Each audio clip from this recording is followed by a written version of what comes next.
Il y a des femmes qui sont propres lorsqu'elles vont à l'extérieur. Mais si vous habitez avec elles, vous savez qu'elles ne se lavent pas. Elle est sale.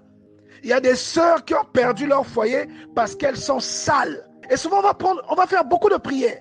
On va emmerder les hommes de Dieu pour qu'on nous impose les mains, pour qu'on prie pour son mari. Ton mari, même si on prie pour lui, il ne reviendra pas parce que le nœud, c'est toi. Tu n'es pas propre. Il n'a pas trouvé une femme dehors parce qu'on lui a fait un fétiche. Il a trouvé une femme dehors parce que tu n'es pas propre. Sois propre, bien-aimé.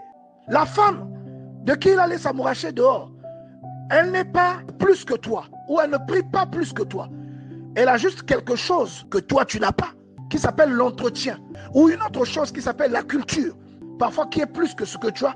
Tu es orgueilleuse, tu n'as pas l'humilité, tu ne sais pas t'excuser, tu n'es pas quelqu'un d'aimable, tu ne sais pas recevoir ton mari, tu ne sais pas dorloter ton mari, et tu ne t'excuses quasiment pas, même lorsque tu as tort. Et ta caractéristique numéro 1, c'est l'ignorance. Il a honte de te présenter à ses amis. Bien-aimé, il y a beaucoup d'efforts que tu devrais faire pour garantir ton foyer. Lorsque vous êtes marié, que vous traversez des problèmes, Dieu attend que nous ayons pour premier réflexe d'aller en prière. Parce que la parole de Dieu, c'est un conseiller matrimonial sans égal. Il ne suffit pas de faire ce que tu fais déjà. Il faut boucher tous les angles. Il faut que tu sois quelqu'un d'exceptionnel, que tu donnes toujours à ton mari l'envie de te regarder, qu'il soit toujours attiré, qu'il soit toujours séduit. Cantique des Cantiques, chapitre 7, verset 7.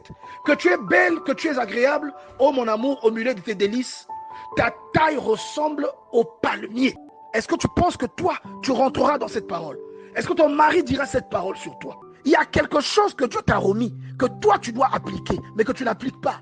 Tu as tout entre tes mains, ma soeur. Dieu ne viendra pas t'apprendre la propreté.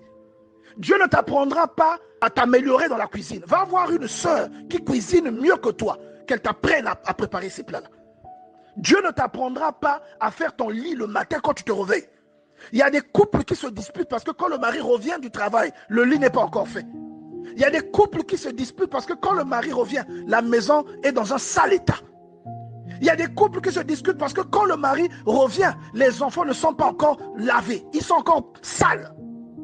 Il y a des couples qui se disputent parce que quand le mari arrive, la nourriture est cramée parce que madame regardait la télé. Il y a des couples qui se disputent parce que quand le mari arrive avec ses amis, la dame est mal habillée. Elle est sale, crasseuse. Dieu ne t'apprendra pas ce genre de choses. Il y a des femmes qui ne connaissent pas le déodorant. Il y a des femmes, regardez ce que la Bible dit dans le livre de Proverbes, au chapitre 7. Des choses extraordinaires. Il dit le parfum de ton souffle est comme celui des pommes. Mais si tu ne te brosses pas, est-ce que ton mari te dira une telle phrase? Bien-aimé, sois délivré de cet esprit d'ignorance. Et nous prions, nous demandons à Dieu, et nous avons l'impression qu'il ne nous exauce pas. Mais comment il va t'exaucer sur des choses qu'il t'a déjà données? Est-ce que les femmes qui séduisent ton mari dehors, est-ce que Dieu est dans leur vie? Lorsque ton mari sort et qu'il tombe sous le charme d'une autre femme, est-ce que cette femme a Dieu dans sa vie? Déjà une voleuse de mari, on ne peut pas dire qu'elle est Dieu dans sa vie. Il y a des choses où tu n'as pas besoin vraiment de l'assistance de Dieu, parce que Dieu t'a remis une partie du pouvoir.